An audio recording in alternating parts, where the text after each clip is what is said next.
This is In America Today from the Ticker News Studios in New York City. A new documentary, The Eastman Dilemma, Lawfare or Justice, explores the controversial legal challenges faced by John Eastman, a prominent constitutional scholar and former advisor to President Donald Trump. The Madison Media Fund released the film, which delves into claims that Eastman and other conservative attorneys have been unfairly targeted for their legal representation of Trump following the 2020 presidential election. President-elect Trump, along with Italian Prime Minister Giorgia Meloni and U.S. Senator Marco Rubio, attended the film's premiere at the Mar-A-Lago Club in Palm Beach, Florida, with other dignitaries, guests, and members of the media. Several high-profile attendees discussed the main themes surrounding the documentary on the red carpet.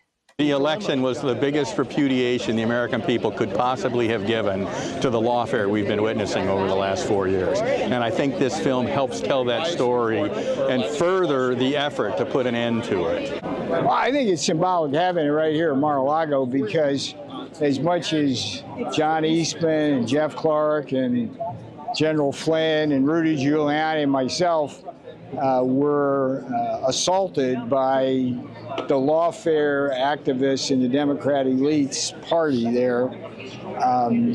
The boss behind me up in his office, he was the one they were trying to take down, ultimately. I think what's important here is for the story to be told about what lawfare and the weaponization of government does to good people who are simply trying to serve their country. It's a story that needs to be exposed. We need to have a discussion about it.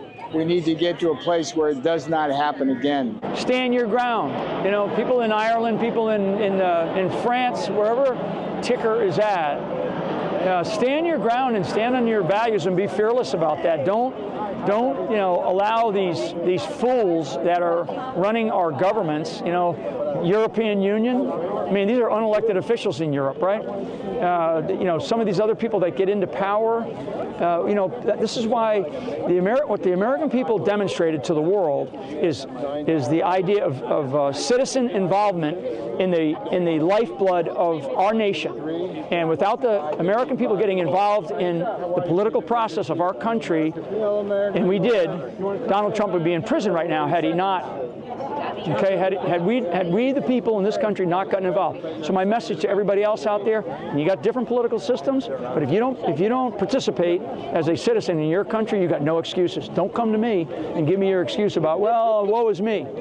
Okay, don't. So if anybody doesn't know Eastman's issue, they'll be blown away by how you can see the infiltration of basically, if you want to call it communist tactics, but you can see how democracy gets eroded when you attack the institutions that exist to protect democracy. I think most people actually have no idea what Eastman's story is about, and I've been covering it since the beginning. It's the most egregious example of weaponizing institutions to deter political dissent.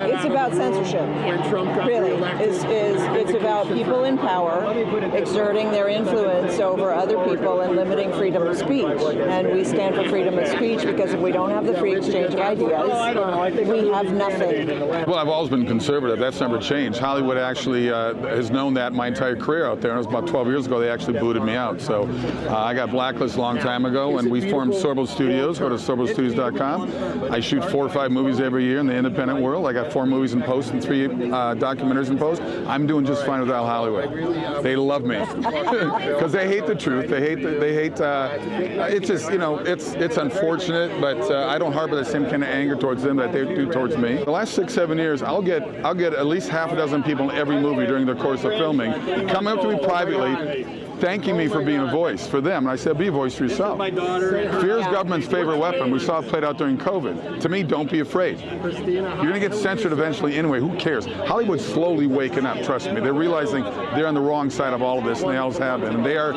the snake that eats their own tail. Just the campaign itself was a testament to the type of president we're about to have. I mean, he fought tooth and nail. And he ran a great campaign. And America made a decision. Actually, it was a mandate that we want him back in office. And America just is the people's president this time. It's always been the people's president, but now it's clearly he's people's president. And so I'm looking forward to all the agendas that he's going to put in place. This lawfare, this weaponization of government, doesn't stop until we make it stop. And the way we make it stop is, now that we've won the presidency with the popular vote, we have to seize the institutions. I want to repeat that. We have to seize the institutions, and that's easier said than done. They're not just going to toss us the keys and say, okay, you have it now, see what you can do, good luck, running the shop. That's probably not how it's going to work. But we have to seize the institutions, change the institutions, and we have to make sure it doesn't happen again. And the way we do that is, without being perceived that we're going to persecute our political enemies, we actually have to hold wrongdoers accountable. And there's a difference. We just witnessed the last 4 years of what it means when people go after their political opponents and put them in jail and put them in solitary confinement and put grandmothers in jail for singing or saying the rosary outside of an abortion clinic. All that has to be held accountable for. We have to seize the institutions, and it doesn't stop until we make it stop. I like to support, the causes I believe in, and I think they're sending here a strong message. I think the, legal message is very important, and I know we're having very special guests like Giuliani, so I think it's a very powerful way to get a message across, have this screening, this beautiful movie, and have the featured guest. So I always like to show my support for the causes I believe in. Thanks for watching. I'm Veronica Dudo. More Ticker coming up.